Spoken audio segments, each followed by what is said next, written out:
इस लेक्चर में चैप्टर 18 हम पढ़ेंगे, सेक्शन इसका 18.6 है। टॉपिक जो हम पढ़े हैं दैट इज रिग्रेशन। प्रीवियस जो भी हमने पढ़ा है उसी को हम कंटिन्यू करेंगे इस लेक्चर में। इससे पहले हम रिग्रेशन पढ़ चुके हैं। सिंपल लीनियर रिग्रेशन क्या होता है, रिग्रेशन की टाइप्स क्या है, उससे रिलेटेड एग्जांपल और जो कोफिशिएंट्स हैं रिग्रेशन की इक्वेशन है उसको हम किस तरह से प्लॉट करते हैं, ये सब हम देख चुके हैं। अब हमने देखना है कि जो रिग्रेशन के पैरामीटर्स हैं उसको किस तरह से हम ग्राफ के थ्रू प्लॉट करते हैं। तो रिग्रेशन में हम हमेशा स्कैटर प्लॉट को यूज़ करते हैं। तो स्कैटर प्लॉट में जितने भी आपके पास डाटा गिवन होता है उन ऑब्जर्वेशंस का आप स्कैटर प्लॉट ड्रॉ करते हैं टू सी द ट्रेंड, मतलब ट्रेंड जो है वो इंक्रीजिंग है या डिक्रीजिंग है या कोई भी ट्रेंड नहीं हो रहा अमंग वेरिएबल्स या बिटवीन वेरिएबल, तो आप उसको देखते हैं। Suggest how well the model will fit, मतलब कि जो हमारा मॉडल है इसके जो कोफिशिएंट्स हैं वो इस ग्राफ के ऊपर फिट कितने एक्यूरेटली आएंगे। तो इसको देखने के लिए हम एक रिग्रेशन लाइन को ड्रॉ करते हैं, ठीक है।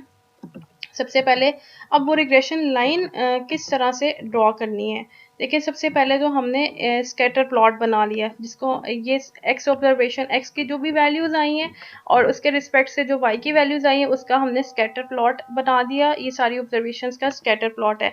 अब हमने रिग्रेशन लाइन ड्रॉ करनी है, तो अब कौन सी वाली लाइन बेटर है ये हमने बताना है कि which regression line will be the best one, either this one, मतलब अभी जो बनी है ये वाली ठीक है। इसमें अब देखें स्लोप और इंटरसेप्ट है।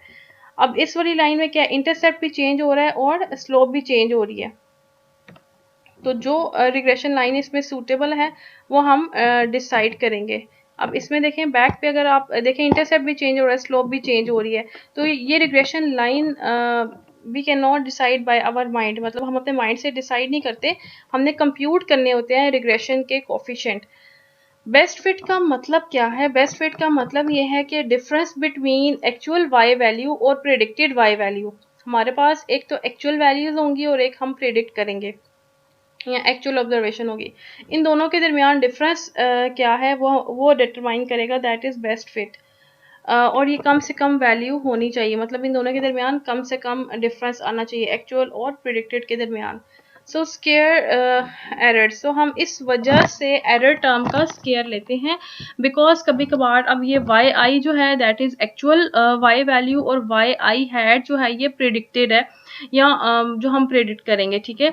तो अब वाई आई हो सकता है बड़ी वैल्यू आ जाए या ग्रेटर वैल्यू आ जाए as compared to y I hat जो है that is a greater value as compared to y i. तो इस टाइम पर हम कहेंगे कि वो नेगेटिव में तो जा ही नहीं सकती, तो नेगेटिव में हमने नहीं जाना, तो इसलिए we have to take subtract और हम इसका स्केयर ले लेंगे। तो स्केयर वाली टर्म हमेशा चाहे पॉजिटिव आंसर आए चाहे नेगेटिव आंसर आए हमेशा हमें प्लस में रिटर्न करेगी एरर टर्म जो है। तो इस वजह से हम स्केयर लेते हैं, इसको हम कहेंगे ई आई का स्केयर। तो जब हमें अगर सिर्फ ई आई लिखना होगा तो हम ई आई के स्केयर का अंडर रूट लेंगे तो हमें रिटर्न करेगा दैट इज एरर टर्म ई आई, ठीक है। अगेन मैं एक्सप्लेन कर रही हूँ कि हमने यहाँ पर स्केयर क्यों लिया। बेस्ट फिट का मतलब ये है कि एक्चुअल वाई और प्रेडिक्टेड वाई के दरमियान डिफरेंस, ठीक है। अब एक्चुअल वाई यहाँ पर है वाई आई और प्रेडिक्टेड वाई जो है वो है वाई आई हैट। इन दोनों के दरमियान आपने फाइंड करना है डिफरेंस। अगर हमारे पास प्रिडिक्टेड वाई की वैल्यू बड़ी आ जाएगी तो ये हमें नेगेटिव में आंसर देगा और नेगेटिव में हमें आंसर नहीं चाहिए, तो इस वजह से हम इसका स्केयर ले लेते हैं, दैट इज इक्वल टू ई आई का स्केयर, ठीक है। अब ये ई आई का स्केयर इसे रिटर्न कर दिया। अगर आपने इसमें से एरर टर्म कंप्यूट करनी है तो आप सिंपली इसका अंडर रूट लेंगे तो वो आपको एरर टर्म रिटर्न कर देगा। अब ये तो हो गया least square minimize the sum of square differences, ठीक है। लीस्ट स्केयर जो है इसका पर्पज ये है कि उसने सम ऑफ स्केयर डिफरेंसेस या एरर्स को मिनिमाइज करना है। इसको इंटरप्रेट हम किस तरह से करते हैं, अब ये वाली जो लाइन बनी है रिग्रेशन लाइन ये किस तरह से प्लॉट हुई है, ये प्रिडिक्टेड वाई से ड्रॉ हुई है। अब इसमें जो ये सर्कल बने हुए हैं ब्लू से कलर के लाइट ब्लू कलर के ये सारे प्रिडिक्टेड वाई की वैल्यूज हैं। अब एक्चुअल वाई की वैल्यू क्या थी, ये जो व्हाइट कलर के सर्कल है इसको आप कहेंगे दैट इज एक्चुअल वाई की वैल्यू। अब प्रिडिक्टेड वाई और एक्चुअल वाई के दरमियान जो हम डिफरेंस कंप्यूट करेंगे दैट इज ई वन, मतलब एरर अगर फर्स्ट वाली है वैल्यू तो हम E1 कहेंगे, अगर सेकंड वैल्यू है तो आप E2 कहेंगे, अगर थर्ड वैल्यू है तो हम E3 कहेंगे, अगर फोर्थ वाली ऑब्जर्वेशन है तो आप E4 कहेंगे। तो अगर हमने सिर्फ सेकंड वाली ऑब्जर्वेशन, अब ये सेकंड वाली ऑब्जर्वेशन है जिसको आप E2 कह रहे हैं, तो इसके लिए अगर हमने रिग्रेशन इक्वेशन बनानी है तो हम क्या लिखेंगे, y2, बिकॉज हम सेकंड ऑब्जर्वेशन की बात कर रहे हैं, y2 equals to beta not plus beta one. Beta not और बीटा वन वही रहेंगे, वो चेंज नहीं होंगे, लेकिन x जो है वो भी x2 आना चाहिए और एरर टर्म इसके लिए E2 आएगी। ठीक है, इसी तरह से अब ये अगर पूरे के पूरे मॉडल के लिए हम इक्वेशन की बात करें तो ये जो लाइन है ये प्रिडिक्टेड वैल्यूज है ना, ये जो स्काई ब्लू कलर में बनी हुई है, तो प्रिडिक्टेड की इक्वेशन हमने अभी बार बार देखी है, that is y i of hat. ठीक है, Y i hat equals to beta not hat plus beta one hat x i, ये वाली जो है ये प्रिडिक्टेड की इक्वेशन है, और ये वाली एक स्पेसिफिक पॉइंट के लिए जो हम इक्वेशन फाइंड करते हैं ये वो वाली इक्वेशन है। ठीक है, अब एरर हमने मिनिमाइज करना है, एरर क्या, E1 का स्क्वायर, E2 का स्क्वायर, E3 का स्क्वायर, E4 का स्क्वायर, इन सब को एड अप करेंगे तो वो EI का स्क्वायर बनेगा। फिर हमने सिंपल EI पूरे के पूरे मॉडल के लिए कंप्यूट करनी है तो इसका हम अंडर रूट लेंगे तो वो हमें EI रिटर्न कर देगा। प्रिडिक्शन इक्वेशन क्या होती है, सैंपल स्लोप क्या है, वाई इंटरसेप्ट क्या है, हमने रिग्रेशन मॉडल पढ़ लिया, उसके कोफिशिएंट्स अब हमने किस तरह से फाइंड करने हैं उसके बारे में देखना है। तो सबसे पहले हमारे पास एक इक्वेशन होती है प्रिडिक्शन की, ये यहाँ पर अभी मैंने आपको बताया था, ये आपके पास प्रिडिक्टेड वाली लाइन है। ठीक है, ये एक्चुअल है, सर्कल जो वाइट बने हुए हैं ये एक्चुअल ऑब्जर्वेशन है और ये वाली प्रिडिक्टेड है। ठीक है, तो प्रिडिक्शन इक्वेशन क्या हो सकती है, प्रिडिक्शन इक्वेशन होती है Y I equals to beta not plus beta one X. ठीक है, ये आपके पास आएगी प्रिडिक्शन की इक्वेशन, प्रिडिक्शन वाली है तो इसलिए हम इसको हैट से रिप्रेजेंट करेंगे। सैंपल स्लोप, स्लोप क्या होती है, summation x i minus x bar y i minus y bar over summation x i minus x bar का होल स्क्वायर, ये स्लोप का फॉर्मूला है। ठीक है, और मतलब sum of square of x y divide by sum of square of x, और y intercept क्या होता है, beta not equals to y bar जो है वो कंप्यूट करेंगे minus beta one of x bar, y bar जो है वो मीन है y का, x बार जो है वो x का मीन है। तो ये रिग्रेशन के जो कोफिशिएंट्स इक्वेशन में थे बीटा नॉट, बीटा वन और y जो है, ये इन सब का फॉर्मूला यहाँ पर मेंशन है। अब इस फॉर्मूले से हम एग्जांपल्स को भी सॉल्व कर सकते हैं। ये लीनियर रिग्रेशन इक्वेशन का वही वाला फॉर्मूला है जो भी हमने पीछे पढ़ा है, किस तरह से कंप्यूट करते हैं, दोनों फार्मूला सेम है, आपको जो इजी लगे आप वो भी इम्प्लीमेंट कर सकते हैं। ये इंटरसेप्ट का है, A stands for intercept, B stand for slope, उसका ये फॉर्मूला गिवन है। ठीक है, इंटरप्रिटेशन ऑफ कोफिशिएंट, अब हम इन कोफिशिएंट्स को किस तरह से इंटरप्रेट करते हैं। स्लोप हमारे पास होती है बीटा वन। ठीक है, स्लोप का मतलब क्या है, इसको हम कहेंगे, अगर हमने लिखना है या अंडरस्टैंड करना है तो अंडरस्टैंड हम किस तरह से करते हैं, estimated y changes by beta one for each one unit increase in x में जब भी आप 1 का इंक्रीमेंट करेंगे तो y के अंदर एस्टिमेटेड चेंज होगा कितने का, बाय बीटा वन का। ठीक है, इसका मतलब ये होता है, या स्लोप बीटा वन का मतलब ये है कि जब भी आप x में 1 यूनिट इंक्रीज करेंगे तो y में बीटा वन टाइम्स इंक्रीज होगा या चेंज आएगा, दैट इज एस्टिमेटेड चेंज। ठीक है, अगर बीटा नॉट की वैल्यू 2 है तो हम कहेंगे y जो है वो 2 टाइम्स ज्यादा होगा अगर हम x में 1 यूनिट इंक्रीज करेंगे, सेम केस विद डिक्रीज।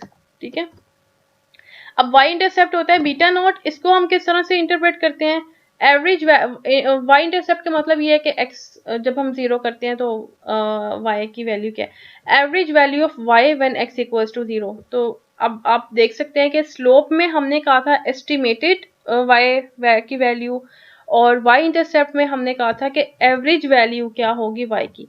अगर बीटा, ये तो इसकी डेफिनेशन आ गई, मतलब आप इसको रीड किस तरह से करते हैं या इंटरप्रेट किस तरह से करते हैं। एग्जाम्पल के थ्रू बताया हुआ है कि अगर बीटा नॉट जो है वो 4 है तो फिर एवरेज y जो है वो एवरेज y क्या होगा, average y is expected to be 4 when x equals to 0। अगर बीटा नॉट 4 आएगा तो एवरेज y जो है वो 4 होगा जब भी x 0 होगा। ठीक है, तो ये इसकी इंटरप्रिटेशन है। आगे इसकी सॉल्व एग्जाम्पल है कुछ, हम उसको देखते हैं कि एग्जाम्पल में बताया गया कि आपने किस तरह से रिग्रेशन कोफिशिएंट फाइंड आउट कर। Parameter estimation thinking challenge. You are a vet epidemiologist for a country cooperative. You gather the following data. हमारे पास एक डाटा गिवन है जिसमें फूड है इन एलबीज और मिल्क यील्ड भी है एलबीज में. मिल्क प्रोडक्शन देखनी है इन फील्ड. ठीक है.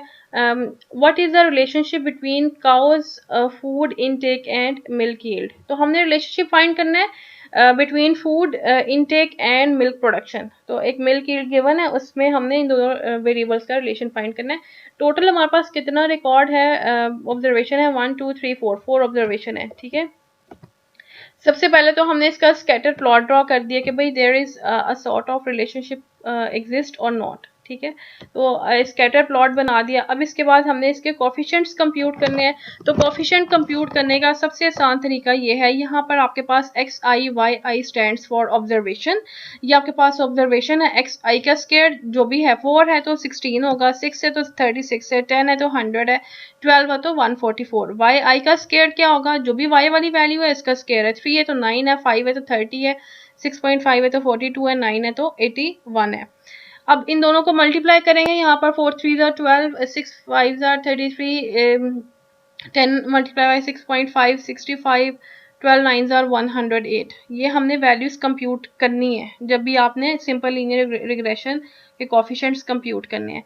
अब यहाँ पर सम कर लेंगे. सम क्या करेंगे, टोटल एक्स की ऑब्जर्वेशन को 12 plus 10 plus 6 plus 4 32, 9 plus 6.5 plus 5.5 plus 3 equals to 24. ठीक है. इन सारी वैल्यूज को सम करके लास्ट रो में आप समेशन वाली वैल्यूज लिख देंगे.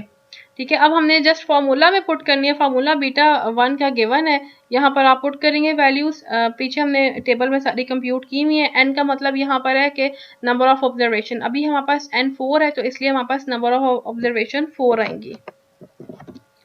और बीटा नॉट जो है वो है ये तो बीटा 1 कंप्यूट कर लिए, दैट वाज 0.65. अब हमने कंप्यूट करना है बीटा नॉट. बीटा नॉट किस तरह से आएगा, y बार माइनस बीटा 1x बार. अब y बार क्या है, मीन आएगा. y का मीन क्या है, टोटल आपने y की वैल्यू को सम किया 24 डिवाइडेड बाय 1 2 3 4. ऑब्जर्वेशन कितनी है 4, तो 8 आना चाहिए. तो यहाँ पर अगर आप देखें तो 6 4 24, तो 6 आएगा यहाँ पर और x बार जो है वो 8 आएगा. इस तरीके से आपने बीटा नॉट भी कंप्यूट कर लिया. अब बीटा नॉट भी कंप्यूट हो गया, बीटा 1 भी कंप्यूट हो गया. What can you interpret from these values. Beta 1 का मतलब ये है कि मिल्क यील्ड जो है वो इंक्रीज होगा 0.65 जब भी हम 1 LB इंक्रीज करेंगे फूड इनटेक में. ठीक है. और अगर y इंटरसेप्ट का मतलब ये है कि जब मिल्क यील्ड जो है वो average milk yield is expected to be 0.8 LB when food intake is 0. जब हम फूड इनटेक 0 करेंगे तब भी एवरेज जो है वो 0.8 LB मिल्क प्रोडक्शन है. तो ये जो है कोफिशिएंट्स हमने डिटरमाइन करके उनको इस तरह से इंटरप्रेट करते हैं, स्कैटर प्लॉट बनाते हैं. एक और एग्जांपल यहाँ पर मेंशन है ऑटो सेल्स की. इसमें बताया गया है कि एक Reed auto periodically has special week long sale as a part of advertising campaign. Reed runs 1 or more television commercials during the weekend preceding the sale. Data from a sample of 5 previous sales are shown on the next slide. एक auto show है, उसके लिए जो data है वो हमारे पास given है, जिसमें बताया हुआ है कि कमर्शियल्स टीवी पर एड्स चलाए जाते हैं और उसका रिलेशन है सेल्स में, कार की या व्हीकल्स की सेल्स के साथ कोई लिंक है कि नहीं. अगर आप इस डाटा को देखें तो जब हमने कमर्शियल या टीवी पर एक कमर्शियल चला या एड चला तो 14 कार सेल हुई. जब हमने 3 एड्स चलाए तो 24 कार्ड सेल हुई. फिर 2 एड्स चलाए तो 18 सेल हुई. फिर एक एड चलाए तो 17 एंड 3. इट मीन्स अगर हमने एड्स जो थे वो इंक्रीज किए थे तो कार की सेल्स भी इंक्रीज हुई है, अगर आप रफली डाटा देखें. लेकिन यहाँ पर ये 5 रिकॉर्ड है. यूजुअली हमारे पास थाउजेंड्स का रिकॉर्ड होता है या हंड्रेड्स का रिकॉर्ड होता है, तो उसमें हम इस तरह से इंटरप्रेट नहीं कर सकते. तो उसके लिए हम एल्गोरिदम डिज़ाइन करते हैं या मॉडल के थ्रू इसको इंटरप्रेट करते हैं. ठीक है. तो स्लोप फॉर द एस्टिमेटेड, अब हम यहाँ पर स्लोप कंप्यूट की हुई है. ठीक है. और बीटा नॉट कंप्यूट किया हुआ है. तो जो रिग्रेशन इक्वेशन बनेगी वो इस तरह से बनेगी और ये इसकी रिग्रेशन लाइन भी इन्होंने ड्रॉ की हुई है. ठीक है. लास्ट है जी आपकी असाइनमेंट. आपने लीनियर रिग्रेशन अप्लाई करना है इस डाटा के ऊपर और ये बताएगा कि number of books sold versus the number of registered student, यानी कि जो स्टूडेंट रजिस्टर हुए हैं और उसकी बेसिस पे जो बुक्स सेल है वो इन दोनों के दरमियान कोई रिलेशनशिप है कि नहीं। तो उसको आपने इंटरप्रेट करना है बाय यूजिंग रिग्रेशन, और इसको आप सॉल्व करेंगे, ठीक है। And next question is, the manager of car plant wishes to investigate how the plant electricity usage depend upon the plant production. तो अब प्रोडक्शन और इलेक्ट्रिसिटी यूजेज, ठीक है, एक मैनेजर है, उसने देखना ये है कि प्रोडक्शन का इलेक्ट्रिसिटी यूजेज के साथ कोई लिंक है कि नहीं। तो यह रिलेशनशिप आइडेंटिफाई करना है। तो ये आप इसको इम्प्लीमेंट करके बताएंगे कि इसको आप सॉल्व करेंगे, कोफिशिएंट्स कंप्यूट करेंगे और इसको आप फिर सबमिट करवाएंगे।